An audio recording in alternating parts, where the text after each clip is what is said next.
កម្រិតដៃដែលមានសម្ពាធបុណ្យកើតជាអ្នកមានបានឬក៏ឈានទៅដល់អ្នកមានជាន់ខ្ពស់គេមើលនៅត្រង់ណាជំរាបសួរពុកម៉ែបងប្អូនចាថ្ងៃនេះខ្ញុំមកបង្ហាញអំពីការមើលបាតដៃលម្អិតទាំងទម្រង់ចាប្រអប់ដៃជាមួយនឹងលើបាតដៃទាំងអស់ផងដែរណាចាទី1ចាឥឡូវយើងមើលទម្រង់ប្រអប់ដៃគាត់មុនគេណាចាសម្រាប់ដៃនេះយើងឃើញទេចាទម្រង់ចាឆ្អឹងនៃខ្នងដៃរបស់គាត់ជារាងការ៉េណាចាហើយមានសរសៃពួរនៃខ្នងដៃនេះគឺរឹងចាគេហៅថារឹងមាំមែនតើ3បញ្ឈរគ្នាបែបនេះចាគេហៅថាមនុស្សដែលមានអត្តចរិតមើងម៉ាត់ហើយចាមនុស្សដែលមានឆ្អឹងម្រាមយើងប្រៀបធៀបគ្នាមើលទម្រង់ឆ្អឹងនៃខ្នងដៃនិងឆ្អឹងម្រាមរបស់គាត់គឺឆ្អឹងម្រាមរបស់គាត់គឺវែងចាគឺវែងស្រឡូនគេហៅថាឆ្អឹងម្រាមដៃវែងស្រឡូនចាបែបនេះមនុស្សដែលមានឆ្អឹងម្រាមវែងជាទូទៅជាមនុស្សដែលមានការគេហៅថាម៉ត់ចាត់មែនតើទៅលើកិច្ចការងាររបស់គាត់គឺម៉ត់ចាត់ណាស់ចាគេហៅថាមនុស្សដែលមិនចេះតែធ្វើឆិនឆាយបញ្ញាប់ទេមុននឹងធ្វើអីមានការគិតវិនិច្ឆ័យច្បាស់លាស់ចាហើយច្រើនតែជាមនុស្សដែលមានភាពឆ្លៀសវៃឃើញទេខ្ញុំសរសេរប្រៀបធៀបឲ្យមកជាទម្រង់ប្រអប់ដៃធាតុទឹកដៃហ្នឹងចាអញ្ចឹងយើងវិភាគមួយបន្ថែមទៀតសម្រាប់នៃឆ្អឹងម្រាមយើងមើលមុនគេឆ្អឹងមេដៃរបស់គាត់ឆ្អឹងមេដៃរបស់គាត់គឺធំស្អាតប៉ុន្តែខ្ញុំដាក់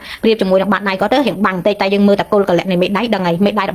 បស់គាត់ធំស្អាតហើយចាគេហៅថាងទៅលើអញ្ចឹងទម្រង់មេដៃដែលធំស្អាតងទៅលើបែបនេះគេហៅថាមនុស្សដែលមានទំនួលខុសត្រូវមនុស្សដែលមានចិត្តទូលាយចាមានគេហៅថាចេះគ្រប់បត់បែនគ្រប់កលៈទេសៈណាចាឥឡូវយើងមើលកូនដៃរបស់គាត់គឺវែងចាប្រៀបមកដល់កលៈទី2នៃដៃម្រាមនាងរបស់គាត់ណាចាបែបនេះគេហៅថាមនុស្សដែលពូកែចរចាពូកែនិយាយស្ដីពូកែរកស៊ីចំនួននិងរៀនភាសាឆាប់ចេះផងដែរណាចាសម្រាប់ម្រាមដៃនាងរបស់គាត់វិញចាម្រាមដៃនាងនិងម្រាមដៃចង្អុលស្មើគ្នាត្រឹមបែបនេះចាអាចនិយាយបានថាជាមនុស្សដែលមានភាពជាអ្នកដឹកនាំចាមានភាពជាអ្នកដឹកនាំឃើញឆ្អឹងចាំម្រាមនៅដៃចង្អុលរបស់គាត់ទេឆ្អឹងម្រាមចង្អុលរបស់គាត់គឺមាំធំមែនតើចាអញ្ចឹងគឺមានភាពរឹងមាំចាគេហៅថាមនុស្សដែលពូកែគ្រប់គ្រងមានសិល្បៈក្នុងការដឹកនាំមនុស្សចាជាមនុស្សដែលមានភាពឆ្លៀសវៃនិងមានសិល្បៈក្នុងខ្លួនស្រឡាញ់ភាពស្អាតផងដែរចាអ្វីដែលខ្ញុំឲ្យគាត់សម្គាល់ខ្លាំងជាងគេគឺនៅត្រង់ចាំម្រាមកណ្ដាលនេះណាចាឃើញទេម្រាមកណ្ដាលនេះគឺខ្ពស់ដាច់ជាងគេតែម្ដងណាចាបើខ្ពស់ដាច់ហួសពីគេបែបនេះម្រាមកណ្ដាលនេះគឺតំណាងឲ្យគេហៅថា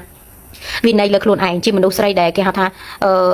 ាមានអត្តចរិតរំទុំហើយមានវិន័យលើខ្លួនឯងបើដាក់គោលដៅធ្វើអីមួយគឺគាត់នឹងធ្វើដល់បានសម្រេចឬក៏អាចនិយាយថាគាត់និយាយឲ្យដឹងធ្វើមិនចេះតែនិយាយចានិយាយឲ្យគឺដឹងធ្វើនិយាយឲ្យគឺមានសកម្មភាពហើយរាល់កិច្ចការងារដែលគាត់ធ្វើច្រើននឹងទទួលបានភាពជោគជ័យធំមែនតើណាចាហើយចំណាំមើលបែបនេះងាយទៀតណាងាយដែលមានតម្រង់ចាដៃម្រាមកណ្ដាលរបស់គាត់ខ្ពស់ដាច់ពីគេបែបនេះច្រើនតែជាមនុស្សដែលអាចគ្រប់គ្រងមនុស្សបានបានន័យថាមនុស្សហ្នឹងគឺត្រូវតែជាម្ចាស់ក្រុមហ៊ុនឬក៏ម្ចាស់អាជីវកម្មណាមួយដែលមានកូនចៅឲ្យជាប្រាក់ខែដែលអាចជួយទំនុកបំរុងចាអ្នកដែលធ្វើការមួយគាត់បានចាអាចគ្រប់គ្រងមនុស្សបានលក្ខណៈចាគេហៅថាជាម្ចាស់ក្រុមហ៊ុនឬម្ចាស់អាជីវកម្មទេណាចាឥឡូវយើងមកមើលនៅលើបាតដៃរបស់គាត់ជាក់ស្ដែងចាយើងមើលលើខ្សែជីវិតរបស់គាត់ខ្សែជីវិតរបស់គាត់កោងចាពាត់មេដៃចាបែបឡើងទូលាយមិនសូវជាខ្សែជីវិតដែលត្រង់ដែលចិត្តមេដៃពេកទេខ្សែជីវិតដែលកោងឆ្ងាយអំពីមេដៃបែបហ្នឹងគេហៅថាខ្សែជីវិតដែលពោពេញទៅដោយសេចក្តីសុខមិនសូវជាមានរឿងម៉ងសៅច្រើនទេបើម៉ងសៅក៏ម៉ងសៅមួយរយៈពេលរួចហើយក៏មានសេចក្តីសុខជាមនុស្សមិនសូវលំបាកទេណាចាច្រើនតែមានភាពរីកចម្រើនលឿនព្រោះជាមនុស្សដែលគេហៅថាសេរីនិយមមិនសូវជាមានការប្រកាន់ខ្ជាប់ខ្ជួនអីពេកមិនជាមនុស្សជ្រុលនិយមអីទេចាអញ្ចឹងហើយគឺងាយនឹងអភិវឌ្ឍកំណត់ខ្លួនឯងរីកចម្រើនមែនទែនអ្នកដែលមានខ្សែជីវិតបែបហ្នឹងចា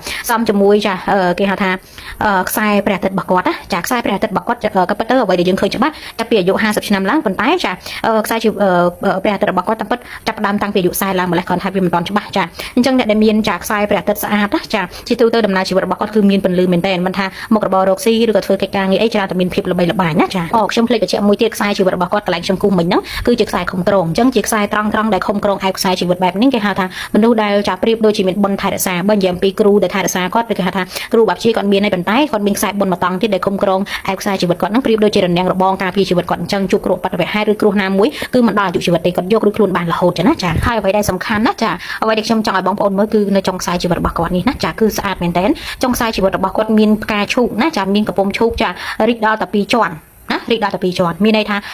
កំពុំឈូករបស់គាត់នេះមិនហៅកំពុំសំទោសផ្កាឈូកដែលរីករបស់គាត់មានតាំងពីក្មេងដល់គាត់ធំឡើងគាត់ធ្វើសេរីល្អធ្វើបុណ្យបន្ថែមទៀតចាវាឡើងមួយជាន់ទៀតអញ្ចឹងផ្កាឈូកដែលរីក2ជាន់ចាចុងខ្សែជីវិតបែបហ្នឹងចាដែលរីក2ជាន់បែបហ្នឹងគឺល្អណាស់មានឥទ្ធិពលខ្លាំងជាងផ្កាឈូកដែលកំពុំទៅទៀតចាគឺមានឥទ្ធិពលខ្លាំងទៅលើអីចង់និយាយថាគាត់ជាមនុស្សដែលមានចិត្តបុណ្យចាមានចិត្តបុណ្យចូលចិត្តជួយយកអាសាគេមាននិស្ស័យជាមួយនឹងប្រធនណាចាសូម្បីតែលើខ្សែបេះដូងរបស់គាត់ក៏បាញ់ទៅរកតួប្រហោះផងដែរចាចូលចិត្តជួយគេមាននិស្ស័យជាមួយនឹងប្រធនចូលចិត្តធ្វើបុណ្យចាហើយក៏អាចបញ្ជាក់ថាអ្នកនោះគឺបានទៅសំបុណ្យពីអតីតមកច្រើនចាទៅសំបុណ្យនេះគឺមិនផ្ដោតទៅលើតែការធ្វើទានទេទៅសំផ្នែកបញ្ញាទៀតផងហើយទៅជាតិមុខគឺគាត់រឹតតែចាដំណើរជីវិតរបស់គាត់គឺល្អមិនជួបទុក្ខភ័យលំបាកដូចជាបច្ចុប្បន្ននោះទេណាចាដោយបច្ចុប្បន្ននេះលុយកាក់គាត់មិនពិបាកទេអ្វីដែលពិបាកគឺគាត